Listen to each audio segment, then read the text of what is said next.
Hi everyone, welcome to civils maestro. आज 27 अगस्त से 30 अगस्त 2022 का करंट अफेयर एनालिसिस करेंगे। पहली न्यूज़ आइटम जो है वो साउथ कोरिया से है।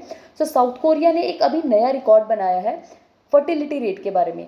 साउथ कोरिया में पहले भी फर्टिलिटी रेट बहुत कम था, लोएस्ट था, 0.84 था।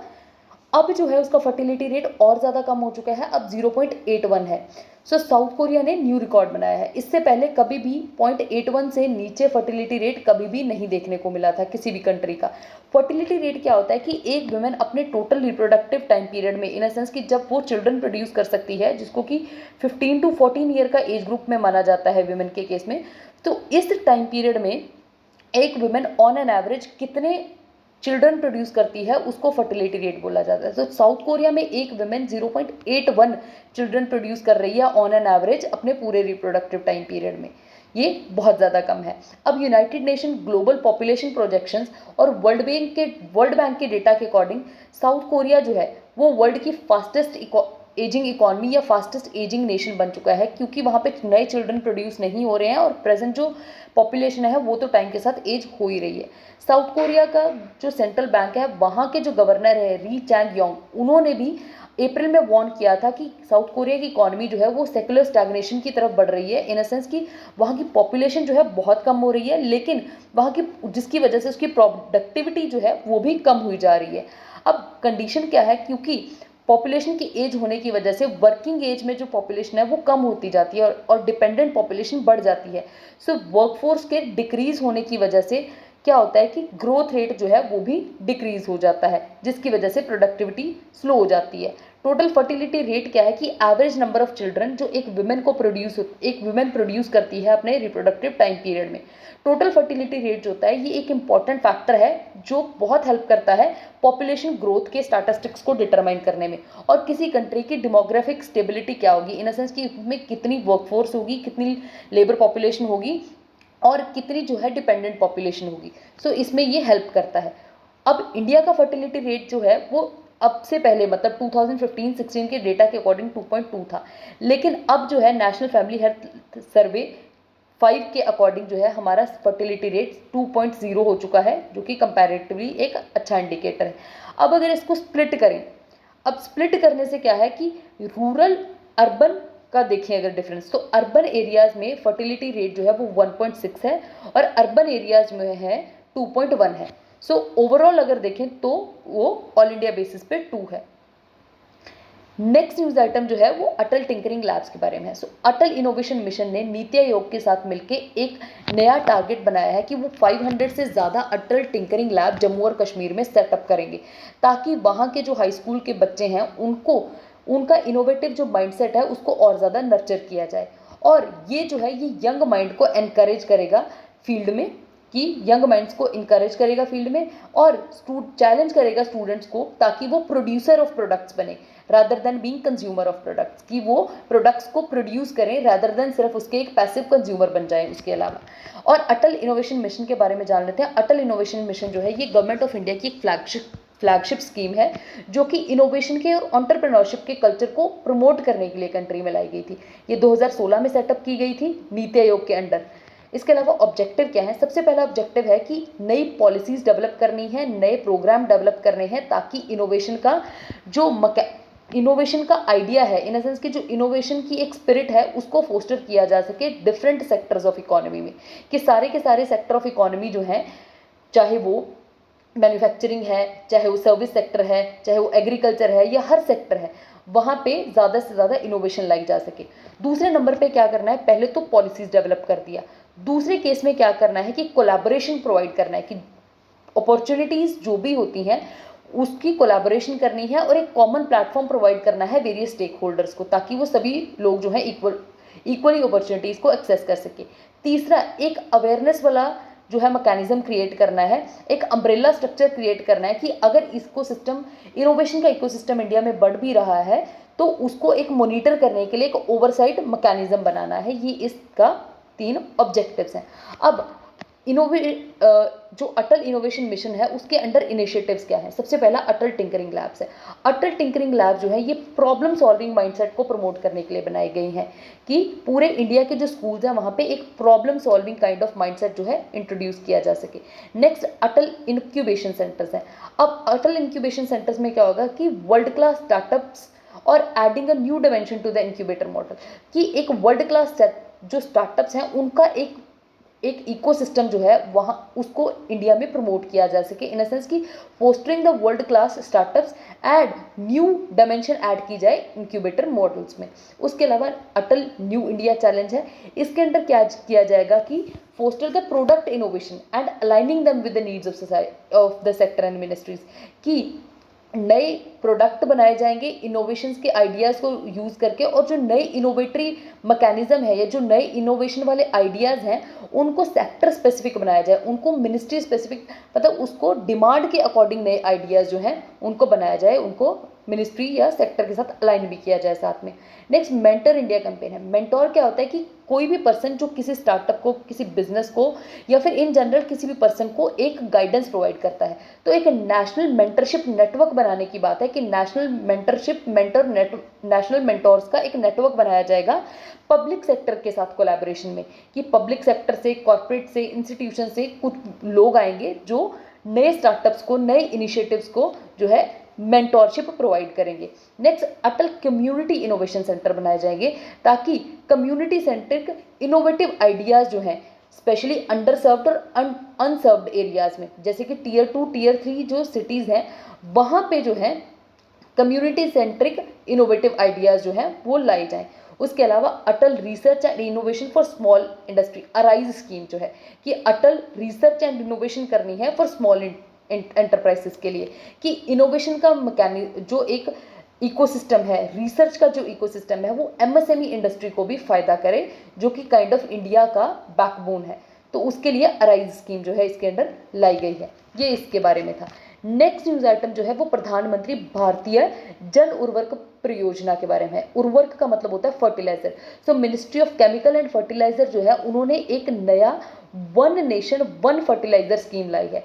वन नेशन वन फर्टिलाइजर के अंडर क्या होगा कि फर्टिलाइजर सब्सिडी, ये एक फर्टिलाइजर सब्सिडी स्कीम है बेसिकली, प्रधानमंत्री भारतीय जन उर्वरक परियोजना पर PM BJP.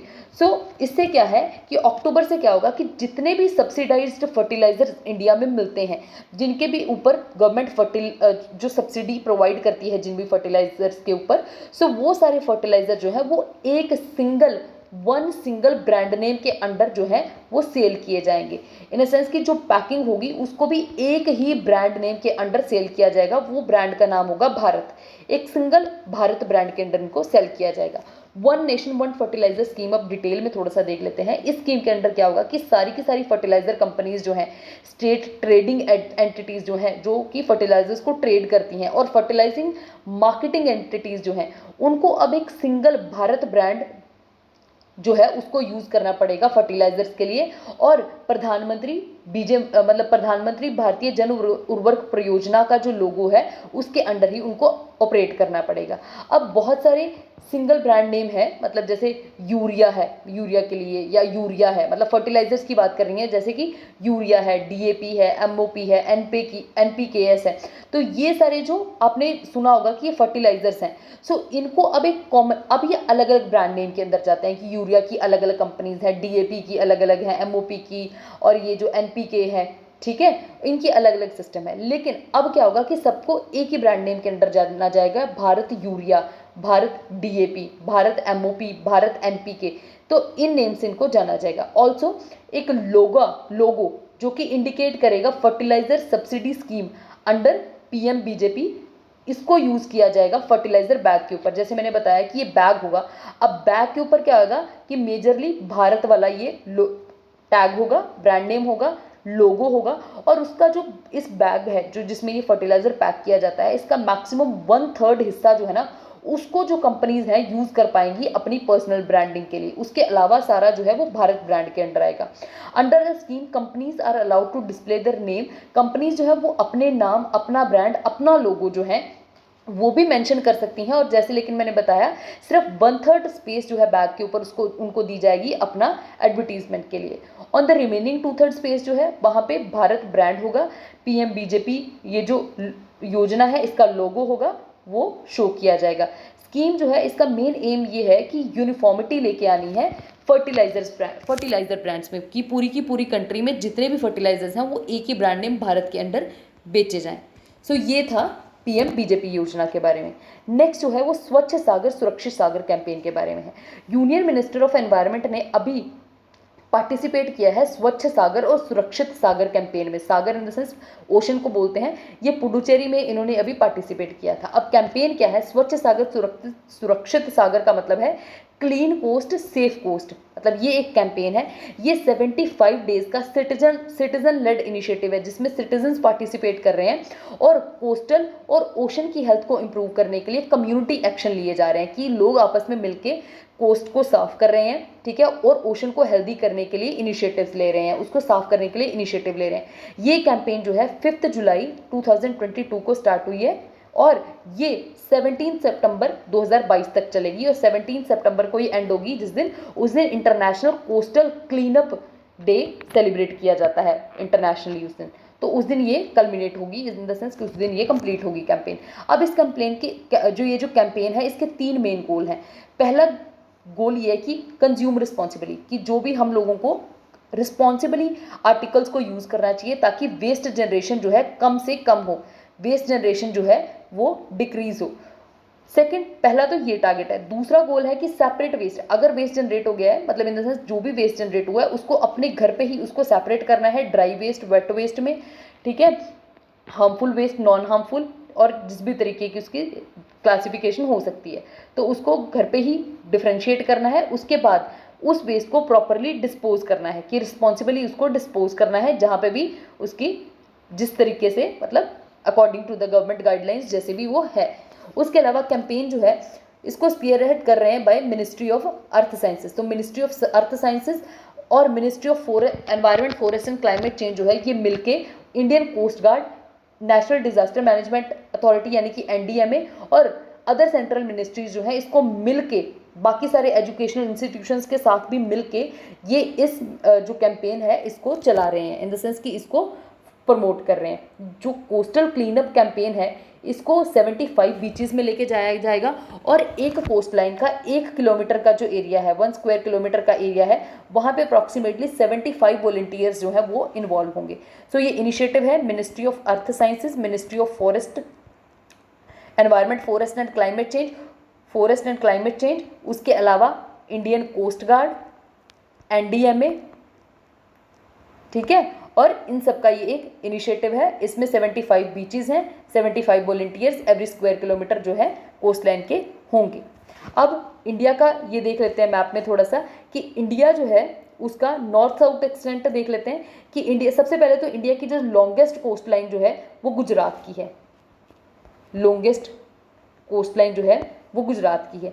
North south extent की बात करें तो नॉर्थ से साउथ तक इंडिया का जो एक्सटेंट है मतलब लेंथ है जो है वो 3214 किलोमीटर्स है। अगर ईस्ट से वेस्ट तक का देखें तो वो 2933 किलोमीटर्स है। और अगर कंपेयर करें तो नॉर्थ साउथ जो लेंथ है वो कंपैरेटिवली, ये पेपर में क्वेश्चन आ जाता है, नॉर्थ टू साउथ लेंथ ज़्यादा है in comparison to east to west extent के। इधर लक्षद्वीप आइलैंड है, इधर अंडमान एंड निकोबार आइलैंड है। और अगर यूटीज़ में कंपेयर करें कि यूटीज़ में सबसे ज़्यादा जो है वो किसकी है कोस्टल लेंथ वो अंडमान एंड निकोबार की है। लेकिन स्टेट्स के वाइज अगर बात करें तो गुजरात की सबसे लॉन्गेस्ट कोस्ट लाइन है। सो ये इसके बारे में था। नेक्स्ट न्यूज़ आइटम जो है इंडिया और तंजानिया के बारे में है। इंडिया और तंजानिया जो है वो मिलके एक टास्क फोर्स प्रिपेयर कर रहे हैं कि एक फ्यूचर रोड मैप तैयार किया जाए और दोनों कंट्रीज़ की डिफेंस कॉपरेशन जो है उसको और ज़्यादा स्ट्रेंथन किया जाए, उसको और ज़्यादा एनहांस किया जाए। और इसके लिए एक जॉइंट डिफेंस कॉपरेशन की मीटिंग होगी तंजानिया में बहुत जल्दी। सो तंजानिया के बारे में देख लेते हैं। तंजानिया जो है एक सोवरेन स्टेट है। सबसे पहली बात ये 1964 में बनाई गई थी और ये बनी थी तंग्यानिका और जंजीबार नाम की 2 स्टेट को मिला के। सो इन दोनों स्टेट का यूनियन से 1964 में तंजानिया बना था। डोडोमा जो है इस कंट्री की ऑफिशियल कैपिटल है। ये कंट्री जो है तंजानिया जो है अब ये अफ्रीका, ईस्टर्न अफ्रीका में लोकेटेड है, बेसिकली इक्वेटर के जस्ट नीचे ये लाई करती है। देख लेते हैं इसका लोकेशन। बेसिकली ये तंजानिया है। तंजानिया के चारों तरफ 3 लेक्स हैं। लेक विक्टोरिया है उसके नॉर्थ में, उसके वेस्ट में जो है लेक तंग्यानिका है, उसके साउथ में लेक जो है न्यासा है। इसके अलावा नॉर्थ में जो इसको नेबरिंग कंट्रीज़ हैं, कीनिया है, युगांडा है, उसके वेस्ट में जो है रवांडा है, बुरुंडी है और डेमोक्रेटिक रिपब्लिक ऑफ कॉन्गो है, जो कि मतलब लेक तंग्यानिका के भी वेस्ट साइड में फॉल करती है। और साउथ में बात करें तो उसमें ज़ाम्बिया है और मोज़ाम्बिक है। और इसके ईस्ट में अगर बात करें तो इंडियन ओशन फॉल करता है, इंडियन ओशन लाई करता है। सो ये इसके बारे में था। उसके अलावा जो है अफ्रीका, ये यहीं पे यही लिखा हुआ है कि युगांडा है, लेक विक्टोरिया और कीनिया नॉर्थ में है, इंडियन ओशन उसके वेस्ट में है, ईस्ट में मोज़ाम्बिक, लेक न्यासा और मलावी है, और ज़ाम्बिया साउथ में है और साउथ वेस्ट में है, इन सेंस की साउथ वेस्ट में है, और एग्जैक्टली साउथ में उसके आपने देखा ये कि मोज़ाम्बिक है और ज़ाम्बिया है। ठीक है, सो ये इसके बारे में था। और इसके अलावा जो है अफ्रीका की हाईएस्ट माउंटेन जो है माउंट किलिमंजारो जो है, इसकी 5895 मीटर्स की हाइट है, और ये भी जो है यहाँ पे तंजानिया में फॉल करती है। और उसके अलावा सेकंड डीपेस्ट लेक जो है वर्ल्ड की, लेक तंग्यानिका, 1436 मीटर डेप्थ है इसकी, ये भी जो है तंजानिया में फॉल करती है। इसके अलावा जो वर्ल्ड की डीपेस्ट लेक जो है वो रशिया साइबेरिया में है। प्लीज़ कमेंट सेक्शन में बताइए कि उस लेक का नाम क्या है। ठीक है, तो ये तंजानिया के बारे में था, तंजानिया की जोग्राफिकल लोकेशन के बारे में था। नेक्स्ट न्यूज़ आइटम जो है वो सेफर विद गूगल इनिशिएटिव है। गूगल ने अभी सेवरल मेजर अनाउंसमेंट्स की हैं और अपना सेकंड एडिशन निकाला है। पहले भी सेफर विद गूगल इनिशिएटिव का एक एडिशन आ चुका है, अब एक नया एडिशन निकाला है सेफर विद गूगल इनिशिएटिव का। और ये जो इनिशिएटिव है ये बेसिकली साइबर अटैक्स, जो बहुत ज़्यादा साइबर अटैक्स बढ़ रहे हैं उनको कर्व डाउन करने के लिए, उनको कंट्रोल करने के लिए उसने एक साइबर सिक्योरिटी अपस्किलिंग प्रोग्राम जो है अभी लॉन्च किया है। So cyber security upskilling programme जो है वो अप्रॉक्सीमेटली जो है ये 1 लाख जो डेवलपर्स हैं, सॉफ्टवेयर डेवलपर्स हैं, आईटी के वर्कर्स हैं या फिर स्टार्टअप प्रोफेशनल्स हैं हमारी कंट्री में जितने भी, उनको जो है उनकी को अपस्किल करेगा। साइबर सिक्योरिटी के लिए कैसे और स्टेप लेने हैं उसके लिए उनको गाइड करेगा, उनको स्किलिंग करेगा। अब गूगल जो है वो एक मल्टी सिटी हाइब्रिड फॉर्मेट का cyber security road show launch करेगी। ठीक है, to reach nearly 1 lakh developers, ताकि वो 1 लाख डेवलपर्स को अपस्किलिंग करे, आईटी सेक्टर के पर्सनल्स की अपस्किलिंग करे, स्टार्टअप प्रोफेशनल्स को गाइड करे।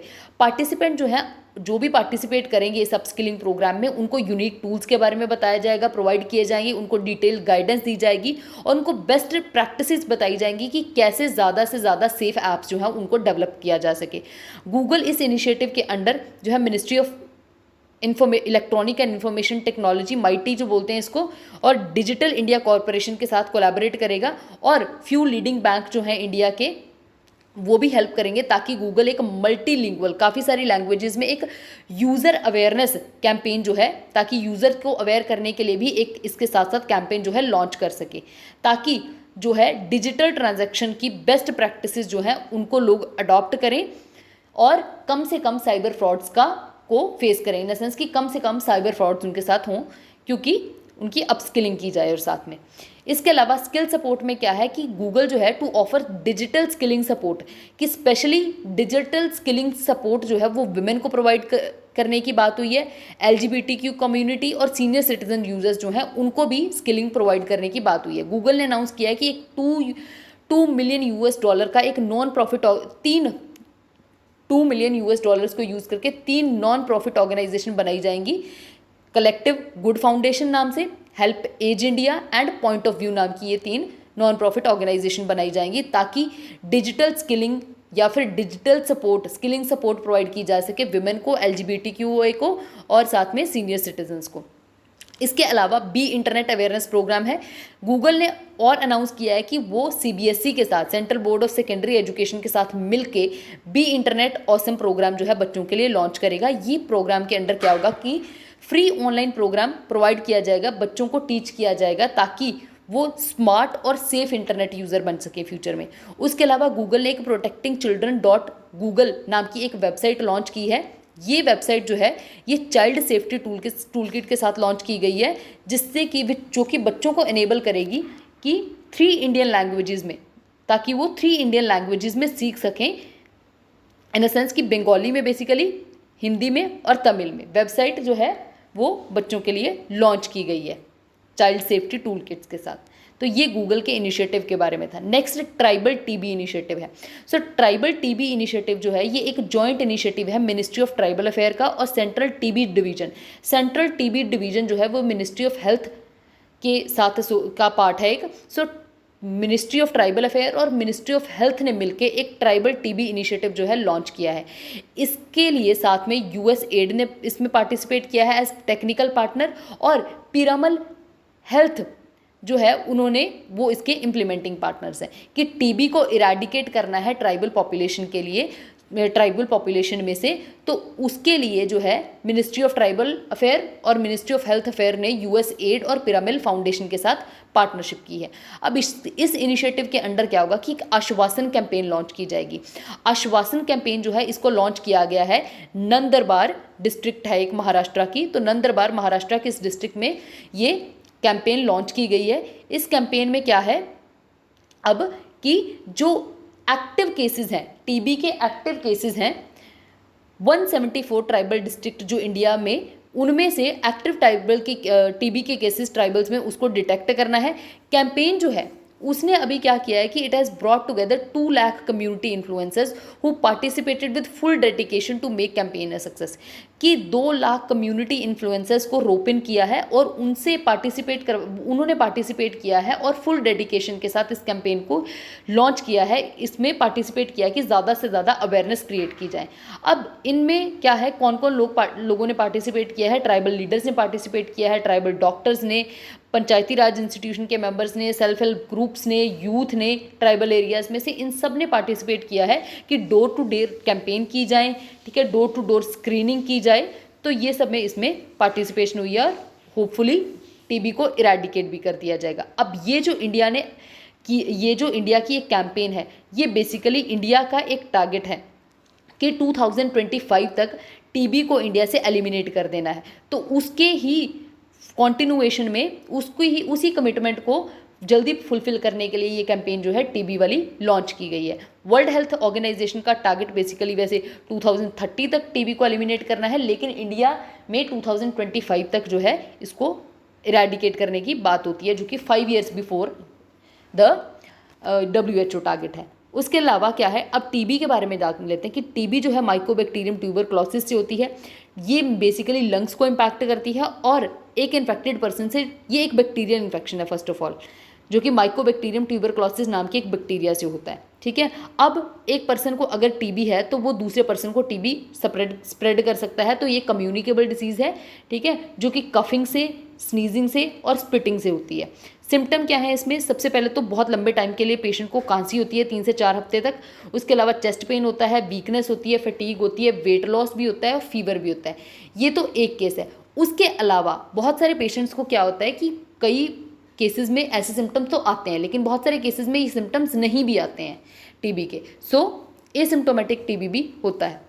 अब डायग्नोसिस में क्या होता है कि in case of suspected lung TB के केस में अगर लंग्स में टीबी है तो उस केस में स्प्यूटम का सैंपल लिया जाता है, उसका सेलिवरी सैंपल लिया जाता है। बेसिकली ओवरनाइट के बाद विदाउट ब्रश किए, विदाउट पानी पिए सैंपल उसका स्प्यूटम का लिया जाता है बैक्टीरिया कल्चर करने के लिए, इन जनरल के लिए। तो मतलब उसका स्प्यूटम का सैंपल लेते हैं अगर लंग टीबी है। और अगर नॉन लंग टीबी है तो उस केस में क्या होता है कि जो भी बॉडी पार्ट अफेक्टेड है उसमें से बॉडी फ्लूइड निकाली जाती है और कई केसेस में जो है टिश्यू भी निकाला जाता है टेस्ट करने के लिए। WHO ने रिकमेंड किया है कि रैपिड मॉलिक्यूलर डायग्नोस्टिक टेस्ट जो है, रैपिड मॉलिक्यूलर डायग्नोस्टिक टेस्ट जो है वो एक बेसिक टेस्ट है जो इनिशियली जो है वो कंफर्म करता है, इन द सेंस कि अगर किसी पर्सन को पहले से सिम्टम्स आ रहे हैं तो उन केसेस में उसकी प्राइमरी डायग्नोसिस के लिए रैपिड मॉलिक्यूलर डायग्नोस्टिक टेस्ट जो है वो किया जाता है, ठीक है। उसके अलावा डायग्नोस्टिक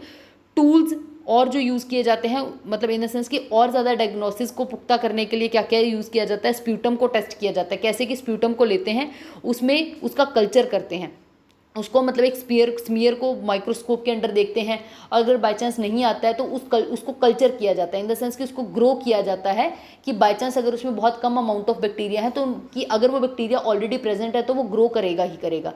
सो उसका कल्चर किया जाता है, उसको ग्रो किया जाता है लैब में, उस कल्चर को, जो भी बैक्टीरियल कल्चर उसके गले से लेते हैं, फिर उसको टेस्ट किया जाता है माइकोबैक्टीरियम के लिए कि क्या वो एक्चुअल में प्रेजेंट है या नहीं है। इसके अलावा चेस्ट एक्सरेज जो है वो भी हेल्पफुल होते हैं कि अगर ऐसा बोला, जैसे कॉमन लेमन लैंग्वेज में बोलते हैं कि किसी के एक्सरे में स्पॉट्स आती हैं, तो वो स्पॉट्स होती हैं ना जो, वो एक पोटेंट वो होता है कि बेसिकली वैसे तो स्पॉट्स जो है वो बेसिक इन्फेक्शन की वजह से भी आ सकते हैं, लेकिन कई बार वो स्पॉट्स जो है वो टीबी की वजह से भी आ सकती हैं। उसको मतलब उसको साइंटिफिक या बायोलॉजिकल लैंग्वेज में उसको रेटिकुलिनो ओपेसिटीज बोला जाता है। तो वो अगर आती हैं तो वो भी एक टीबी का कॉज हो सकता है, टीबी का एक इंडिकेटर हो सकता है, मार्कर हो सकता है। इसके अलावा ट्रीटमेंट में क्या है कि टीबी इन्फेक्शन और टीबी डिजीज़ दोनों को क्योर किया जा सकता है, क्योंकि ये बैक्टीरियल डिजीज़ है तो इसको एंटीबायोटिक से क्योर किया जाएगा। कॉमन ड्रग जो यूज़ होता है रिफेम्पिसिन यूज़ होता है और आइसोनाइजिड यूज़ होता है। अब टीबी जो है कई केसेस में क्या होता है कि टीबी जो होती है ड्रग रेजिस्टेंट हो जाती है। टीबी अगर ड्रग रेजिस्टेंट हो जाती है तो उस केस में टीबी जो है वो स्टैंडर्ड ड्रग्स को तो रिस्पॉन्ड करेगी नहीं, तो उसके लिए और ज़्यादा उसका ट्रीटमेंट कॉम्प्लेक्स हो जाता है, तो उसको मल्टी ड्रग रेजिस्टेंट टीबी भी बोलते हैं। तो इसके लिए जो ड्रग यूज़, फिर उस एमडीआर टीबी को क्योर करने के लिए जो ड्रग यूज़ होता है उसको बेडाक्विलिन बोलते हैं। तो बेडाक्विलिन यूज़ किया जाता है एमडीआर टीबी के लिए। तो ये टीबी के बारे में था। नेक्स्ट न्यूज़ आइटम जो है international day against nuclear test के बारे में है। So international day against nuclear test जो है ये हर साल 29 अगस्त को ऑब्जर्व किया जाता है। ये ऑब्जर्व करने का मेन रीज़न ये है कि अवेयरनेस रेज की जा सके इफेक्ट ऑफ न्यूक्लियर वेपन के अगेंस्ट, कि न्यूक्लियर वेपन का क्या पोटेंट इम्पैक्ट हो सकता है सोसाइटी के ऊपर, वर्ल्ड के ऊपर, ऑल इन ऑल। तो उसको स्प्रेड करने के लिए जो है ये डे मनाया जाता है, इस डे ऑब्जर्व किया जाता है। अब इसका एम बेसिकली क्या है कि टू प्रमोट पीस प्रमोट करना है, सिक्योरिटी प्रमोट करनी है वर्ल्ड वाइड, और अर्जेंट और कॉल करना है अर्जेंट नीड के लिए। अर्जेंट नीड है न्यूक्लियर कैटास्ट्रॉफीज को कम करने की, उसको प्रिवेंट करने की। उसको प्रिवेंट कैसे किया जा सकता है कि न्यूक्लियर वेपन जो है वो कम से कम बनाए जाएं और जो प्रेजेंट न्यूक्लियर वेपन है उसको डिसमेंटल किया जाए। एक to avoid the devastating effect on humankind, कि ह्यूमन काइंड पे होने वाले डेवस्टेटिंग इम्पैक्ट्स जो हैं उनको कम करने के लिए, एनवायरनमेंट के लॉस को कम करने के लिए, प्लैनेट को बचाने के लिए जो न्यूक्लियर वेपन है उनका ख़त्म होना ज़रूरी है। उसके अलावा हाईलाइट करता है कि urgent need for cessation of nuclear weapon, तो सेसेशन ऑफ न्यूक्लियर वेपन को भी ये प्रमोट करता है कि, और उसके अलावा कि एक न्यूक्लियर वेपन फ्री वर्ल्ड बनाया जाए, उसको भी ये प्रमोट करता है, उसके लिए भी ये एम करता है। नेक्स्ट जो है, अब इसका बैकग्राउंड क्या है कि कब ये कैसे स्टार्ट हुआ ये डे। ऑफिशियली ये जो है United nation general assembly UNGA जो है उसने एक रिजोल्यूशन पास किया था, रिजोल्यूशन 6435 दिसंबर 2009 में। ये जो अब रिजोल्यूशन था इसको कज़ाकिस्तान ने इनिशिएट किया था। तो कज़ाकिस्तान के इनिशिएट करने के बाद यूनानिमसली ये रिजोल्यूशन अडॉप्ट किया गया था, पास हुआ था। तो और इसमें बहुत ज़्यादा कंट्रीज़ ने इसको स्पॉन्सर किया था, इन द सेंस कि इसको बहुत ज़्यादा कंट्रीज़ ने सपोर्ट किया था। ठीक है, तो ये रिजोल्यूशन वहाँ पे यूनानिमसली अडॉप्ट किया गया था। उसके अलावा फर्स्ट टाइम ये 2010 में ऑब्जर्व किया गया था। और ये बेसिकली क्या करता है, मतलब एक तो कि प्रिवेंट न्यूक्लियर वेपन, और दूसरा ये एक्चुअल में कोमैमोरेट करता है कि एक सेमी प्लांटिन्स्क नाम का न्यूक्लियर टेस्ट साइट थी। ये न्यूक्लियर टेस्ट साइट जो थी ये कज़ाकिस्तान में ही थी, ये सोवियत यूनियन की टेस्ट साइट थी। तो इसका क्लोजर को कमेमोरेट करने के लिए, इसको बेसिकली द पॉलीगन भी बोला जाता है, तो इसको 29 अगस्त 1991 को इसको क्लोज किया गया था। तो उसको कमेमोरेट करने के लिए ये जो है ये डे जो है ऑब्जर्व किया जाता है, इन अ सेंस कि उसकी कमेमोरेशन में भी इसको ऑब्जर्व किया जाता है। अब ये न्यूक्लियर टेस्ट जो है ये बेसिकली न्यूक्लियर वेपन को टेस्ट करने के लिए सोवियत यूनियन की साइट थी, और ये स्टेपे इन नॉर्थ ईस्ट स्टेपे ऑफ कज़ाकिस्तान में ये साइट लोकेटेड है। ये इसके बारे में था न्यूक्लियर वेपन के प्रोहिबिशन के बारे में था, प्रिवेंशन के बारे में था। नेक्स्ट न्यूज़ आइटम स्मृति वन मेमोरियल के बारे में है। प्राइम मिनिस्टर नरेंद्र मोदी ने अभी स्मृति वन मेमोरियल इनॉग्रेट किया है। अब ये स्मृति वन मेमोरियल है क्या, ये basically resilience shown by the people. आपको पता होगा कि 2001 में कच्छ रीजन ऑफ गुजरात जो है वहाँ पे बहुत ज़्यादा बड़े डेवास्टेटिंग अर्थक्वेक आया था। तो उस अर्थक्वेक में बहुत लोगों ने, अप्रॉक्सीमेटली 13,000 लोगों ने अपनी जान दे दी थी, मतलब उनकी जो है डेथ हो गई थी, उनकी लाइफ लॉस हो गई थी, लाइफ का लॉस हो गया था। तो जिसको कमेमोरेट करने के लिए स्मृति वन मेमोरियल बनाया गया है, ताकि शो किया जा सके लोगों ने जो रेजिलियंस शो की थी उस टाइम पे। अब ये एक ग्रैंड स्ट्रक्चर है, ठीक है, ये पहला ऐसा मेमोरियल बना है कंट्री में किसी ऐसी कैटास्ट्रॉफी को रिमाइंड करने के लिए। उसके अलावा ये 470 एकर्स एरिया के ऊपर स्प्रेड हुआ है और ये भुजियो हिल्स जो कि भुज टाउन में है वहाँ पे बनाया गया है। और ये सेलिब्रेट कर रहा है spirit of resilience in the wake of death of nearly 13,000 people. तो 13,000 जो लोगों की डेथ हुई थी उनकी रेजिलियंस के लिए, उनकी स्पिरिट को अलाइव रखने के लिए बनाया गया है। और ये जो अर्थक्वेक आया था 26 जनवरी 2001 को आया था और इसका एपिसेंटर जो है भुज में था। अब ये मेमोरियल जो है इसमें सारे के सारे वो लोग जिन्होंने अपनी लाइफ लॉस्ट की थी, जिनकी लाइफ लॉस्ट हुई थी, उन सब लोगों के नाम जो है इसके ऊपर, इनके अंदर लिखे हुए हैं। स्मृति वन मेमोरियल जो है, ये म्यूजियम जो है ये गुजरात की टोपोग्राफी को शोकेस करेगा।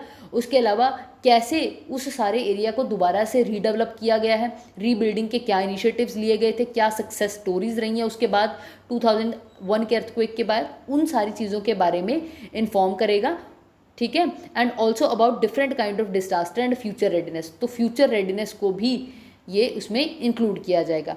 इसके अलावा इसमें क्या है, ब्लॉक्स बने हुए हैं। एक ब्लॉक उसमें ऐसा भी बनाया गया है जो अर्थक्वेक को रीलिव करता है, मतलब उस मोमेंट को अगर कोई पर्सन या इन जनरल को रीलिव करना चाहता है तो उसके लिए भी एक सेपरेट ब्लॉक बनाया गया है। अब वो कैसे रिलीव करना है, कैसे दोबारा से सिमुलेट करना है कि वही अर्थक्वेक जैसी कंडीशन उस वहाँ पे दिखे, तो उसको बनाने के लिए 5D सिमुलेटर्स का यूज़ किया गया है।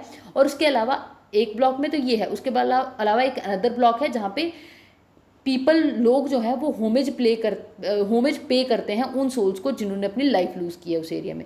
अब भुजियो हिल जो है ये, इसकी पुरानी सिग्निफिकेंस है। तो पहले जो कच्छ रीजन के रूलर्स होते थे तो उनका मिलिट्री बेस था भुजियो हिल्स में। अब ये जो है ये जो म्यूजियम बना है ये 300 साल पुराने एक फोर्ट में बनाया गया है, ठीक है। ये भुजियो हिल्स के ऊपर जो फोर्ट है, ठीक है, इसको रिपेयर किया गया है और रिस्टोर किया गया है इस प्रोजेक्ट के अंदर। तो ये बात है इसके बारे में। नेक्स्ट न्यूज़ आइटम हरिद्वार के बारे में है। एस्पिरेशनल डिस्ट्रिक्ट प्लान के बारे में आपको पता होगा, तो 117 टोटल एस्पिरेशनल डिस्ट्रिक्ट्स हैं इंडिया में। जो हरिद्वार है उसको बेस्ट एस्पिरेशनल डिस्ट्रिक्ट जो है उसको डिक्लेयर किया गया है। नीति आयोग ने अभी, हरिद्वार उत्तराखंड में है ये डिस्ट्रिक्ट, तो इसको बेस्ट एस्पिरेशनल डिस्ट्रिक्ट डिक्लेयर किया है। और along with the title of India's best aspirational district, अब इसको एक तो पहली बात तो इसको टाइटल मिला है, इसके अलावा इसको 3 करोड़ रुपए और दिए जाएंगे पुरानी ग्रांट्स के अलावा, ठीक है, अब और ज़्यादा डेवलपमेंट करने के लिए। अब ये जो एस्पिरेशनल डिस्ट्रिक्ट प्रोग्राम है 2018 में लॉन्च किया गया था नीति आयोग के द्वारा। एस्पिरेशनल डिस्ट्रिक्ट उन डिस्ट्रिक्ट को बोला जाता है जिनकी पुअर सोशियो इकोनॉमिक कंडीशन होती है, मतलब उनके सोशियो इकोनॉमिक कंडीशन इंडिकेटर्स जो होते हैं बहुत पुअर होते हैं, उन एरियाज़ को एस्पिरेशनल डिस्ट्रिक्ट बोला जाता है। अब ये फोकस करता है, it focuses on strength of each district. तो मतलब अब इसमें एस्पिरेशनल डिस्ट्रिक्ट प्रोग्राम में क्या होता है कि हर डिस्ट्रिक्ट में, उसमें ज़्यादा डेवलपमेंट के बारे में नहीं सोचा जाता, लेकिन उसमें क्या होता है कि जो सबसे उस डिस्ट्रिक्ट की या उस एरिया की सबसे इंपॉर्टेंट स्ट्रेंथ है, या फिर सपोज करो कि वहाँ पे कोई एक पर्टिकुलर फ्रूट की प्रोडक्शन होती है, या फिर वहाँ पे कोई एक पर्टिकुलर टाइप का स्पाइसेस मिलते हैं, या फिर वहाँ पे एक पर्टिकुलर टाइप का क्लॉथ बनाया जाता है, तो उस ऐसे लो हैंगिंग फ्रूट्स जो हैं जो वहाँ पे ऑलरेडी प्रेजेंट हैं उनको और ज़्यादा इम्प्रूव किया जाता है, उनकी उसको और साथ में प्रोग्रेस को मेजर किया जाता है, और डिस्ट्रिक्ट को फिर मंथली बेसिस पे उसको रैंक किया जाता है, ठीक है। तो ये था एस्पिरेशनल डिस्ट्रिक्ट के बारे में। इसके अलावा इस पूरे प्रोजेक्ट का एम क्या होता है कि पोटेंशियल डिस्ट्रिक्ट को आइडेंटिफाई करना जो कि डेवलप कर सकती हैं मॉडल ब्लॉक्स में, ठीक है, कि कैसे सोशो इकोनॉमिक डेवलपमेंट की जाती है उसका रोल मॉडल की तरह प्ले कर सकती हैं, कि इन अ सेंस कि कुछ ऐसी बैकवर्ड डिस्ट्रिक्ट जिनको अगर स्टिमुलस प्रोवाइड किया जाए, जिनको अगर हेल्प प्रोवाइड की जाए, तो वो और ज़्यादा निखर के आएंगी और ज़्यादा वहाँ पे डेवलपमेंट होंगी और बाकी डिस्ट्रिक्ट्स के लिए एक रोल मॉडल की तरह काम कर सकेंगी। तो ऐसी डिस्ट्रिक्ट को आइडेंटिफाई करना इसका एक एम है। अब एस्पिरेशनल डिस्ट्रिक्ट प्रोग्राम है, जब वो परफॉर्मेंस को इवेल्युएट करता है सारी डिस्ट्रिक्ट्स की, टोटल 117 डिस्ट्रिक्ट्स की, तो उसमें क्या क्या पैरामीटर देखे जाते हैं। तो 30% वेटेज हेल्थ एंड न्यूट्रिशन को दी जाती है, 30% एजुकेशन को दी जाती है कि इन एरियाज़ में कितनी इंप्रूवमेंट है, ठीक है। उसके बाद 20% एग्रीकल्चर एंड वाटर रिसोर्सेज में कितनी इंप्रूवमेंट है, 10% फाइनेंशियल इंक्लूजन स्किल डेवलपमेंट में कितनी इंप्रूवमेंट है, और 5% जो है इंफ्रास्ट्रक्चर में दिया जाता है, ठीक है। तो 10% इंफ्रास्ट्रक्चर में दिया जाता है। नेक्स्ट न्यूज़ आइटम है इंडिया और बांग्लादेश के बारे में। इंडिया और बांग्लादेश जो है, इन्होंने अभी एक अपनी 38th मीटिंग कंडक्ट की है मिनिस्टीरियल लेवल पे। मीटिंग किस बारे में है कि जॉइंट रिवर कमीशन के ऊपर मीटिंग थी ये इंडिया और बांग्लादेश में, अभी जो कि न्यू दिल्ली में हेल्ड हुई है। अब दोनों साइड जो है उन्होंने अभी एक फाइनलाइज किया है कि both sides have finalise the text of MOU, कि एक मतलब एमओयू के रूल्स फाइनलाइज किए हैं कि जो इंटरिम वाटर शेयरिंग एक एग्रीमेंट बनाना है, वाटर शेयरिंग के ऊपर एक मेमोरेंडम साइन करना है, तो उसका टेक्स्ट फाइनलाइज हुआ है। बेसिकली कौन सी रिवर का वाटर शेयरिंग के बारे में बात हो रही है, कुशियारा रिवर, ठीक है। अब दोनों साइड ने अग्री किया है कि हम कंडक्ट करेंगे फिजिबिलिटी स्टडी, कि फिजिबिलिटी स्टडी की जाएगी for optimum utilisation of water, कि बांग्लादेश से जो इंडिया वाटर रिसीव करता है उसकी क्या फिजिबिलिटी है बांग्लादेश के लिए, क्या उसकी रिक्वायरमेंट है इंडिया के लिए। तो इस दोनों चीज़ों को ध्यान में रखते हुए स्टडी किया जाएगा, ठीक है। और इसको स्टडी करने के लिए गंगा वाटर शेयरिंग ट्रिटी की प्रोविजंस को फॉलो किया जाएगा, ठीक है, जो इंडिया और बांग्लादेश में 1996 में फाइनलाइज हुई थी। और यहाँ पे अब हमारे पास क्या इन्फॉर्मेशन का क्या पीसेज आए हैं। सबसे पहला तो 38th मीटिंग न्यू दिल्ली में हुई है जॉइंट रिवर कमीशन की। सेकेंड बात है कि इंटरिम वाटर शेयरिंग जो एक अग्रीमेंट है कुशियारा रिवर के लिए, उसका टेक्स्ट फाइनलाइज हुआ है। और उसमें इस टेक्स्ट में क्या होगा कि इस एग्रीमेंट के अंडर वाटर शेयरिंग की फिजिबिलिटी को टेस्ट किया जाएगा दोनों कंट्री के पर्सपेक्टिव से, गंगा वाटर शेयरिंग ट्रिटी के सेटअप के अंडर, उसकी प्रोविजन के अकॉर्डिंग। और ये जो गंगा वाटर शेयरिंग ट्रिटी जो है ये 1996 में इंडिया और बांग्लादेश में साइन हुई थी। अब इंडिया और बांग्लादेश जो है ये आपस में 54 रिवर्स शेयर करते हैं, जिसमें से 7 रिवर्स जो हैं उनको आइडेंटिफाई किया गया है पहले भी कि for developing the framework of water sharing agreement on priority basis, कि प्रायोरिटी बेसिस में ये मतलब वैसे तो 54 रिवर्स में कोलैबोरेशन करना है, लेकिन सबसे पहले ये 7 जो रिवर्स हैं इनके बीच में वाटर शेयरिंग का क्या अग्रीमेंट होना चाहिए प्रायोरिटी बेसिस पे। अब इंडिया और बांग्लादेश के बारे में देखिए कि 1972 में एक सबसे पहले ये जो जॉइंट रिवर कमीशन जिसकी अभी मीटिंग हुई है 1972 में बनाई गई थी इंडिया और बांग्लादेश के बारे में। 2019 में बांग्लादेश और इंडिया ने एक एमओयू साइन किया था कि इंडिया जो है वो फैनी रिवर का पानी उठा के बांग्लादेश से उठा के वो सबरूम नाम की एक डिस्ट्रिक्ट को, सबरूम जो है ये एक टाउन है, ये त्रिपुरा के साउथ एंड में होता है। मतलब ये तो देखो ये है बाउंड्री लाइन है इंडिया और इसके बीच में, ठीक है, ये फैनी रिवर है, ठीक है। और ये यहाँ से वाटर लेके त्रिपुरा का जो सदर्न टाउन है सबरूम का, ठीक है, तो वहाँ पे फैनी रिवर का पानी जो है वो पहुँचाया जाएगा। इसके बारे में अभी जो है साइन किया गया है एमओयू।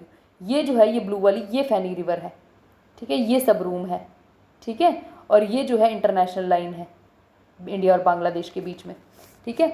इसके अलावा जो कुशियारा रिवर की बात हो रही थी, अब ये कुशियारा रिवर जो है ये बराक रिवर की डिस्ट्रीब्यूटर है जो इंडिया से जाती है, ठीक है, और बांग्लादेश में एंटर करती है। बराक रिवर की 2 डिस्ट्रीब्यूटरीज हैं, सुरमा और कुशियारा रिवर के वाटर शेयरिंग के बारे में एमओयू की अभी बात हुई है। ये इसके बारे में था। नेक्स्ट बात है Artemis mission. Next news item Artemis mission के बारे में है। आर्टेमिस मिशन जो है अभी क्या है कि आर्टेमिस मिशन का मेन पर्पस क्या था। आर्टेमिस मिशन जो है मून पे लैंडिंग करने के बारे में था कि क्रूड और नॉन क्रूड लोगों मतलब एक क्रूड और नॉन क्रूड मिशन जो है उनको मून के ऊपर लैंड करवाना है। सो लॉन्च जो है अभी ये मोस्ट पावरफुल रॉकेट का ये जो आर्टेमिस मिशन है ये मोस्ट पावरफुल रॉकेट वाला मिशन था।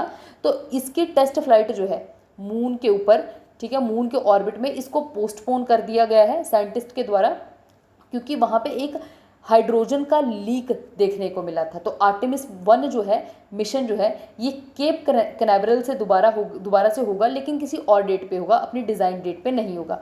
आर्टेमिस 1 के मिशन के बारे में देख लेते हैं। फॉर्मरली इसको एक्सप्लोरेशन मिशन 1 बोला जाता था। आर्टेमिस मतलब फॉर्मरली इसका नाम एक्सप्लोरेशन मिशन 1 था, लेकिन अब इसको आर्टेमिस 1 बोलते हैं। Acceleration, reconnection, turbulence, electrodynamics of moon interaction with the sun mission. ठीक है, तो ये एक first planned uncrewed test flight है। अनक्रूड टेस्ट फ्लाइट का मतलब होता है कि जिसमें क्रू मेंबर्स नहीं होंगे, जिसमें ह्यूमंस नहीं होंगे जिस टेस्ट फ्लाइट में। तो ये एक टेस्ट फ्लाइट थी, ये कंप्लीट फ्लाइट नहीं थी, एक टेस्ट फ्लाइट थी नासा की। ठीक है, आर्टेमिस प्रोग्राम के अंडर, जिसका मतलब अल्टीमेट एम ये है कि पहले तो इसको टेस्ट फ्लाइट कर लेते हैं कि जैसे इसमें क्या होगा कि सबसे पहले तो स्पेस लॉन्च सिस्टम को टेस्ट फ्लाइट किया जाएगा कि क्या स्पेस लॉन्च सिस्टम अच्छे से काम कर रहा है विदाउट एनी प्रॉब्लम। ठीक है, और उसके अलावा ओरियन क्रू कैप्सूल जो कि यूज़ होगा एस्ट्रोनॉट्स को मून पे लेके जाने के लिए, तो वो कैप्सूल को भी टेस्ट करने के लिए ये एक फ़्लाइट थी। ठीक है, के लिए फ्लाइट है। सो आर्टेमिस 1 जो है वो अनक्रूड मिशन है नासा का। ये एजेंसी का स्पेस लॉन्च सिस्टम को टेस्ट करेगा, स्पेस लॉन्च सिस्टम रॉकेट को टेस्ट करेगा, और उसके अलावा ओरियन क्रू कैप्सूल को टेस्ट करेगा जिसको यूज़ किया जाएगा। आर्टेमिस 1 जो है ये फर्स्ट है in a series of increasingly complex mission. ये जो कॉम्प्लेक्स मिशन है, मतलब जो पूरा कॉम्प्लेक्स मिशंस हैं to build a long term human presence, कि मून के ऊपर long term human presence maintain करके रखी जा सके। ये काफ़ी कॉम्प्लेक्स प्रोसीजर है। तो उसका ये पहला मिशन था। ठीक है, कि आने वाले डेकेड्स में ज़्यादा टाइम पीरियड के लिए अगर मून के ऊपर एस्ट्रोनॉट्स को रखना है तो उसके लिए मतलब ये एक एक्सप्लोरेटरी इन द सेंस कि ये एक मिशन था। ठीक है, मिशन है इनफैक्ट, नॉट था। ठीक है, प्राइमरी गोल आर्टेमिस 1 का जो है वो क्या है कि ओरियन सिस्टम को डिमॉन्स्ट्रेट करना है, उसको टेस्ट करना है। ठीक है, in a space flight environment, कि स्पेस में जब ये जाता है कैप्सूल तो उसमें क्या सिचुएशन रहती है और क्या वापस उसकी सेफ री एंट्री, ठीक है, उसका स्प्लैश डाउन और उसकी recovery prior to the first flight. ठीक है, विद द क्रू, मतलब पहली क्रूड फ्लाइट से पहले इसकी पूरी फिजिबिलिटी को टेस्ट करना इस मिशन का पार्ट है। कि आर्टेमिस 2 में तो क्या होगा कि क्रू मेंबर्स को भेजा जाएगा ऊपर मून के ऊपर, लेकिन आर्टेमिस 1 में क्या था कि जो इक्विपमेंट को वो यूज़ करेंगे उस इक्विपमेंट को टेस्ट करने की बात है इसमें। ठीक है, so this is the difference between Artemis 1 and 2। Artemis 1 without crew members होगा जिसमें सारे के सारे इक्विपमेंट्स को टेस्ट किया जाएगा, और आर्टेमिस 2 जो है वो क्रू मेंबर्स के साथ होगा जिसमें वो सारे के सारे जो मटीरियल, जो आर्टिफैक्ट्स जिनको सेंड किया गया था टेस्ट के लिए आर्टेमिस 1 में, उसको वो यूज़ करेंगे। सो ये आर्टेमिस 1 और 2 के बारे में है। नेक्स्ट न्यूज़ आइटम है टेक होम राशन के बारे में। सो जून 2022 में नीति आयोग जो है उसने United Nation World Food Programme के साथ कोलैबोरेट करके एक रिपोर्ट पब्लिश की थी, take home ration good practice across the states and UT. कि टेक होम राशन, इंडिया का पहली बात तो टेक होम राशन की स्कीम है, उसके अलावा कि इंडिया में क्या बेस्ट प्रैक्टिसेस इंडिया की स्टेट्स और यूटीज़ में होती हैं, तो इसके लिए एक रिपोर्ट पब्लिश की थी। रिपोर्ट ने बहुत सारी number of beneficial and creative techniques के बारे में लिस्ट किया है जो हमारी स्टेट्स और यूटीज़ ने यूज़ की है टेक होम राशन की वैल्यू चेन को और एनरिच करने के लिए। अब टेक होम राशन स्कीम है क्या, प्रोग्राम है क्या? ये यूनियन गवर्नमेंट का एक परसिस्टेंट एफर्ट है ताकि इंडिया में मेल न्यूट्रिशन को कम किया जा सके और न्यूट्रिशनल सिक्योरिटी जो है उसको एश्योर करवाया जा सके। इंडिया जो है इसको, इस स्कीम को इंटीग्रेटेड चाइल्ड डेवलपमेंट स्कीम के अंडर जो है इम्प्लीमेंट कर रहा है। इसके अलावा ये प्रोग्राम जो है ये सप्लीमेंट्री न्यूट्रिशन प्रोग्राम का भी हिस्सा है, जो कि ये जो सप्लीमेंट्री न्यूट्रिशन प्रोग्राम है ना, जो ये भी इंटीग्रेटेड चाइल्ड डेवलपमेंट स्कीम का ही एक हिस्सा है। एसएनपी जो है इज़ प्रोवाइडेड इन 2 वेज। अब ये जो सप्लीमेंट्री न्यूट्रिशन प्रोग्राम है ये 2 वेज में प्रोवाइड किया जाता है।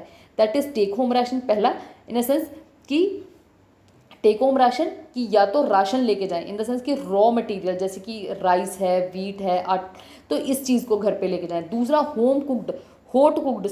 हॉट कुक्ड मील्स कि जो बना बनाया खाना है आंगनवाड़ी सेंटर्स में उसको एक्सेस कर सकें लोग। So take home ration programme जो है इसमें क्या होता है कि बेसिकली एक तो खाना प्रोवाइड करना तो है ही है, लेकिन खाना जो प्रोवाइड करना है वो फोर्टिफाइड राशन देना। फोर्टिफाइड राशन का मतलब होता है कि न्यूट्रिएंट एनरिच्ड रेशन। ठीक है, न्यूट्रिएंट एनरिच्ड राशन देना है, इन द सेंस कि फोर्टिफिकेशन करनी है कि उसमें न्यूट्रिएंट एनरिचमेंट करनी है, किसकी? विटामिन ए की, ठीक है। उसके अलावा विटामिन ए की एनरिचमेंट करनी है, ठीक है। और उसके अलावा इन अ सेंस की प्रोटीन की क्वांटिटी को इंक्रीज़ करना है, आयरन की क्वांटिटीज़ को इंक्रीज़ करना है, जैसे अगर सॉल्ट है तो उसमें आयोडीन की क्वांटिटी को इंक्रीज़ करना है, तो इसको फोर्टिफिकेशन बोलते हैं। न्यूट्रिएंट एनरिचमेंट जब की जाती है, ठीक है, तो उसको फोर्टिफिकेशन बोलते हैं।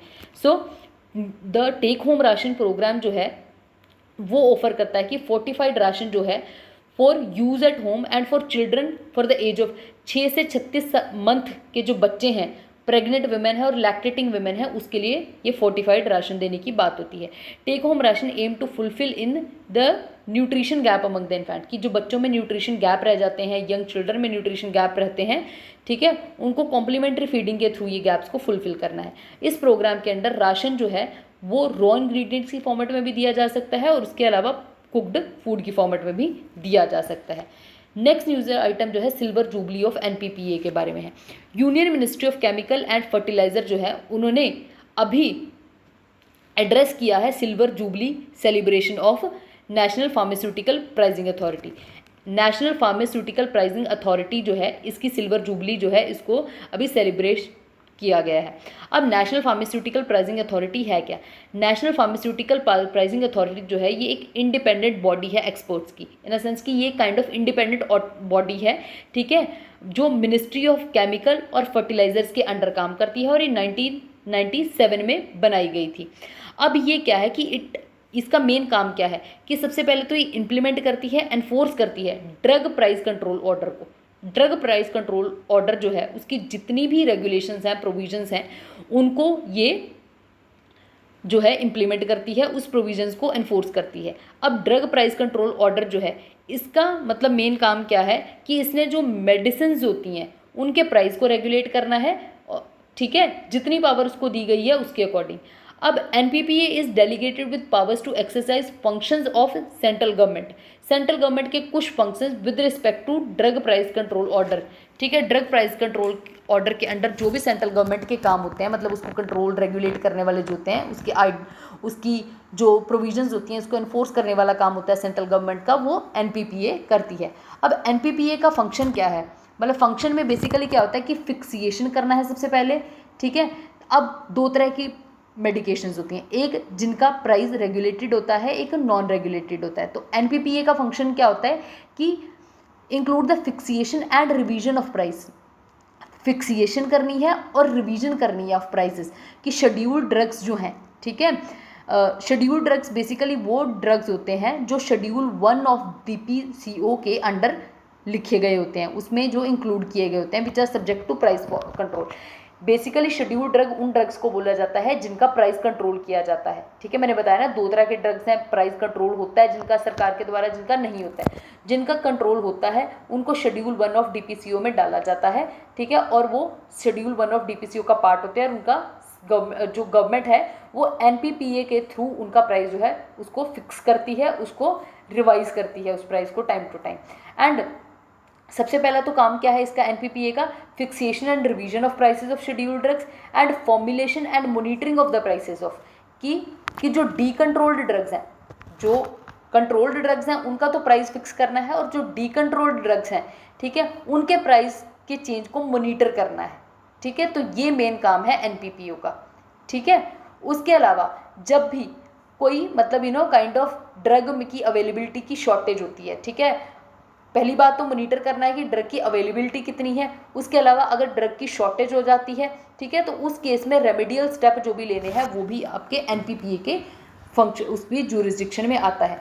नेक्स्ट जो है कि ऑर्गेनाइजेशन जो है इसको is also interested with task of recovering amount overcharge, कि कई बार क्या होता है कि गवर्नमेंट ने डीपीसीओ के थ्रू, डीपीसीओ और एनपीपी के थ्रू किसी प्रोडक्ट का आर्टिकल सपोज करो 100 रुपीज़ जो है वो फिक्स किया है, लेकिन कोई मैन्युफैक्चरर है अब 100 की जगह 200 चार्ज कर लेता है, तो ये 100 रुपीज़ की रिकवरी करना जो है, ठीक है, तो ये 100 रुपीज़ की रिकवरी करना जो है, ओवरचार्ज अमाउंट की रिकवरी करना जो है, ये भी फॉर द कंट्रोल ड्रग्स, ये भी मतलब इसी का काम होता है मेनली, ठीक है। So the organisation is also interested with the task of recovering the amount overcharge by manufacture for the control of drug from consumers. तो ये भी इसका मेन एक टास्क है। इसके अलावा नेक्स्ट न्यूज़ आइटम जो है वो स्मॉल सेल के बारे में है। अब स्मॉल सेल क्या है? टू अब क्या है कि दो तरह के सेल्स होते हैं, एक स्मॉल सेल, एक मैक्रो सेल्स। अभी तक मैक्रो सेल्स यूज होते थे, अब जो है नए, अब से जो है स्मॉल सेल्स यूज होंगे। सो क्या हुआ है कि 5G की रोल आउट के साथ टेलीकॉम ऑपरेटर जो है कंट्री में, उन्होंने बोला है कि हम स्ट्रीट फर्नीचर को, इन अ सेंस कि पोल्स को, जैसे स्ट्रीट फर्नीचर में क्या आता है कि स्ट्रीट में जो फर्नीचर होता है, जैसे कि पोल्स होते हैं, एडवर्टीजमेंट की होर्डिंग्स होती हैं, बस का शेल्टर होता है, ठीक है, इन सब को यूज़ किया जाएगा स्मॉल सेल्स को लगाने में, ठीक है। इन सब के ऊपर स्मॉल सेल्स जो है वो लगाए जाएंगे, जो कि हेल्प करेंगे कि नेटवर्क जो है, मतलब इन द सेंस कि 5G नेटवर्क जो है वो कंज्यूमर्स के पास आ सके, मतलब उसके क्लोज आ सके। अब एक्चुअल में बात क्या होती है, देखो 4G तक था क्या था कि 4G तक क्या था कि वेवलेंथ जो थी ज़्यादा थी, फ्रीक्वेंसी जो है सिग्नल की कम थी। अब 5G में क्या होगा कि फ्रीक्वेंसी ज़्यादा है। अब फ्रीक्वेंसी जो है, इसका फॉर्मूला होता है, फ्रीक्वेंसी को म्यू लिखा है मैंने, एफ लगा लो आप, फ्रीक्वेंसी दैट इज ये mu is equal to 1 by wavelength, wavelength को लैम्डा लिखते हैं, ठीक है। सो 1 बाय वेवलेंथ, तो ये इनवर्सली प्रोपोर्शनल होती है, ठीक है, is inversely proportional to wavelength, ऐसे लिख लो। सो फ्रीक्वेंसी ज़्यादा होगी तो वेवलेंथ कम होगी, और वेवलेंथ ज़्यादा होगी तो फ्रीक्वेंसी कम होगी। अब 5G में फ्रीक्वेंसी ज़्यादा है, जिसकी वजह से वेवलेंथ कम है। वेवलेंथ कम होने की वजह से वो बहुत शॉर्टर डिस्टेंस सिग्नल जो है, एक सिग्नल का रूटर जो है वो बहुत शॉर्टर डिस्टेंस को कवर कर पाएगा। तो स्मॉल सेल इसलिए इसमें यूज़ किए जाते हैं। Small cell are needed to deploy 5G as oppose to earlier generation. Earlier generation जैसे कि 4G था, उसमें फ्रीक्वेंसी जो थी वो कम होती थी और वेवलेंथ ज़्यादा होती थी। अब जो है वेवलेंथ कम है और फ्रीक्वेंसी ज़्यादा है, तो हाइयर फ्रीक्वेंसी जो है उसमें लोअर वेवलेंथ है, जिसकी वजह से, जिसका मतलब है कि अब वेवलेंथ के कम होने की वजह से सिग्नल जो है वो कम डिस्टेंस ट्रैवल करेगा। 4G वाला सिग्नल सपोज करो कि इतना डिस्टेंस ट्रैवल कर रहा था, ठीक है, लेकिन 5G वाला जो डिस्टेंस वो आपका सिग्नल है वो सिर्फ इतना ही डिस्टेंस कवर कर पाएगा, लेकिन सिग्नल की क्वालिटी इसके कंपैरिजन में ज़्यादा होगी इतने एरिया में, ठीक है। सो स्मॉल सेल जो है, अब बेसिकली इसमें क्या होता है, मैक्रो सेल्स यूज़ होते थे 4G में, इसमें स्मॉल सेल यूज़ होंगे।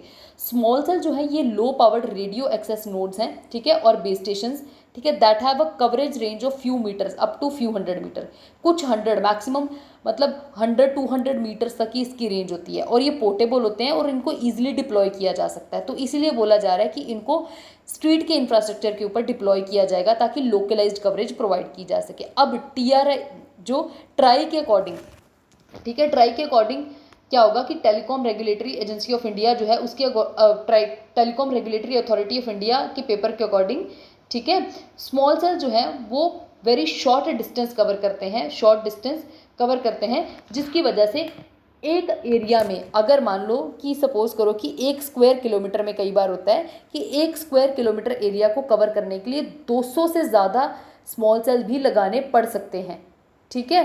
सो large number even more than 200 per square kilometer for good geographical coverage to provide high quality reliable and high capacity broadband भी रिक्वायर्ड होता है। अब जो जैसे ये स्मॉल सेल है, ये एक स्ट्रीट लाइट पे लगा है सपोज करो, तो ये इतने एरिया को कवर कर सकता है, ठीक है, ठीक है, या स्मॉल सेल यहाँ पे बिल्डिंग के हेड के ऊपर लगा है तो ये इतने एरिया को कवर कर रहा है। मैक्रो सेल एक बड़ा टावर की फॉर्मेट में होता है कि एक ही जो है वो काफ़ी बड़े एरिया को कवर करेगा। स्मॉल सेल ये है, माइक्रो सेल सपोज करो ये है, ठीक है। अब स्मॉल सेल जो होते हैं तीन टाइप के होते हैं।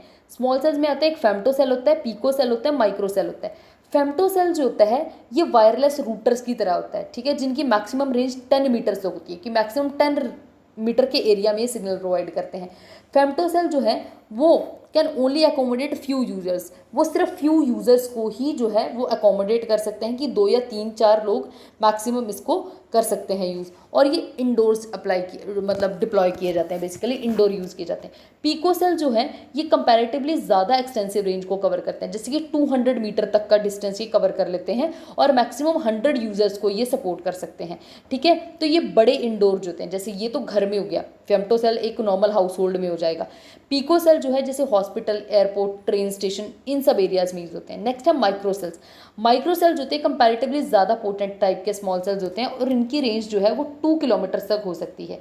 सो माइक्रो सेल जो होते हैं इनको ट्रैफिक लाइट के सिग्नल या स्ट्रीट लाइट के साइंस के साथ जो है इनको कनेक्ट किया जा सकता है। जैसे देखो कि ये जो है फेम्टो सेल है, ठीक है, ये पीको सेल है, ये पीको सेल है, ठीक है, तो और उसके अलावा ये जो है ये लास्ट वाली कैटेगरी है माइक्रोसेल, ठीक है। तो ये इसके बारे में था।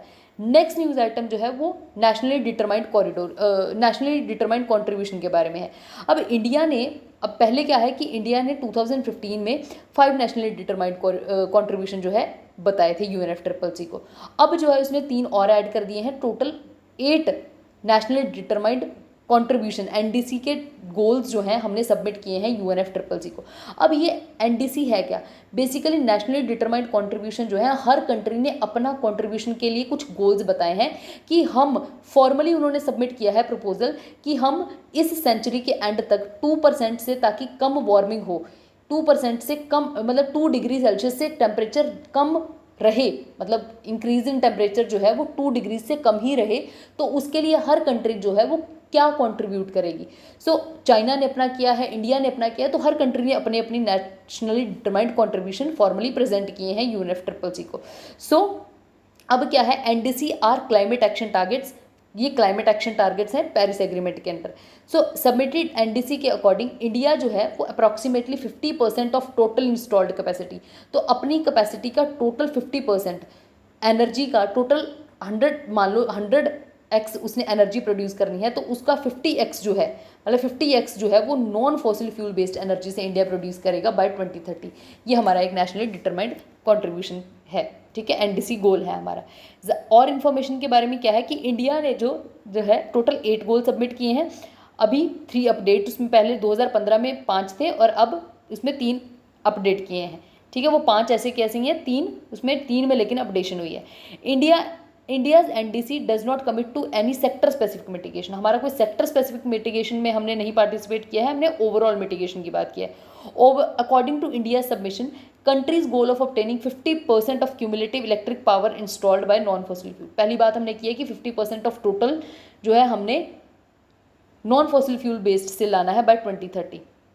उसके अलावा जो है condition serves as reminder to the, और इसके अलावा ये 50% हमने तो लेके आना है, इसके अलावा जो रिच कंट्रीज़ ने एक प्रॉमिस किया है कि वो $100 billion per year, $100 billion per year by 2020 add करेंगी, कंट्रीब्यूट करेंगी, ताकि डेवलपिंग कंट्रीज़ जो हैं वो ट्रांजिशन कर सकें लो कार्बन पाथ्स की तरफ, मतलब इन द सेंस कि क्योंकि अभी वो काफ़ी ज़्यादा कार्बन एमिशन करते हैं, तो वो धीरे धीरे इन पैसे, इस फंड को और सोफिस्टिकेटेड टेक्नोलॉजीज़ को यूज़ करके लो कार्बन पाथ की तरफ बढ़ सकें। रिच कंट्रीज़ है, लेकिन अभी तक रिच कंट्रीज़ जो है उन्होंने अपना ये ग्रीन क्लाइमेट फंड में, मतलब इन द सेंस कि ये जो फंड देंगे वो उसको ग्रीन क्लाइमेट फंड बोला है, ठीक है। तो इन्होंने अपना जो सम है वो अभी इसमें नहीं डाला है, ठीक है, अंडर डेवलप्ड कंट्रीज़ को हेल्प करने के लिए। अब न्यू NDCs क्या है, सबसे पहले तो to put forward and further propagate a healthy sustainable, पहली बात यह है कि हेल्दी और सस्टेनेबल वे ऑफ लिविंग जो है उसको इंक्रीज करना है। दूसरा है कि अडॉप्ट मोर क्लाइमेट फ्रेंडली पाथ, कि हमें और ज़्यादा क्लाइमेट फ्रेंडली पाथ जो है उसको मतलब उसको टेकअप करना है, उसको अडॉप्ट करना है। Reduce intensity of GDP, emission intensity, emissions जो हैं उसको 45% डिक्रीज़ करना है, कि जितना 2005 में हम करते थे उसका 45% जो है उससे उस लेवल से डिक्रीज़ करना है बाय 2030। उसके अलावा 50% जो है टोटल एनर्जी का, उसका 50% नॉन फॉसिल फ्यूल बेस से लेके आना है 2030 तक, ठीक है। उसके अलावा एडिशनल कार्बन सिंक, अब कार्बन सिंक क्या होता है कि कार्बन को एब्जॉर्ब करने वाला सिस्टम, कार्बन को एब्जॉर्ब करते हैं फॉरेस्ट, सो एडिशनल फॉरेस्ट और ट्री कवर इंक्रीज करना है, ताकि 2.5 से लेके 3 बिलियन टन तक का कार्बन का नया सिंक बने, तो ये हमारा एक और गोल है। उसके अलावा adapt to the climate change by enhancing investment, कि ज़्यादा से ज़्यादा इन्वेस्टमेंट करनी है डेवलपमेंट प्रोग्राम्स में जो स्पेसिफिकली उन एरियाज़ में डील करते हैं जो क्लाइमेट से बहुत ज़्यादा सेंसिटिव हैं। कौन से एरियाज़ क्लाइमेट से सेंसिटिव हैं? एग्रीकल्चर है, water resources, Himalayan region, coastal region, health, disaster management, तो इन एरियाज़ में इन्वेस्टमेंट इंक्रीज करनी है। उसके अलावा in light of resource gap to mobilize domestic as well as new additional funds from the developed nation, कि जो मतलब जो रिसोर्स गैप जो है डेवलप्ड और डेवलपिंग कंट्रीज़ में, ठीक है, उसको प्लग करने के लिए domestic as well as additional funds जो हैं डेवलप्ड कंट्रीज से डेवलपिंग कंट्रीज़ की तरफ लेके आने हैं, ताकि मिटिगेशन और एडेप्टेशन के इनिशिएटिव्स को लागू किया जा सके। उसके अलावा डोमेस्टिक फ्रेमवर्क डेवलप करना है और इंटरनेशनल आर्किटेक्चर बनाना है rapid spread of cutting edge climate technologies को प्रमोट करने के लिए, कि जो climate technologies in a sense कि क्लाइमेट को टैकल करने के लिए सोफिस्टिकेटेड टेक्नोलॉजीज़ जो डेवलप हुई हैं, तो उसको इम्प्लीमेंट करने के लिए, उसको अडॉप्ट करने के लिए, ठीक है, इंटरनेशनल आर्किटेक्चर बनाना है और एक कोऑपरेटिव कोलैबोरेटिव R&D का सिस्टम बनाना है, ठीक है। सो ये हमारे गोल्स के बारे में था।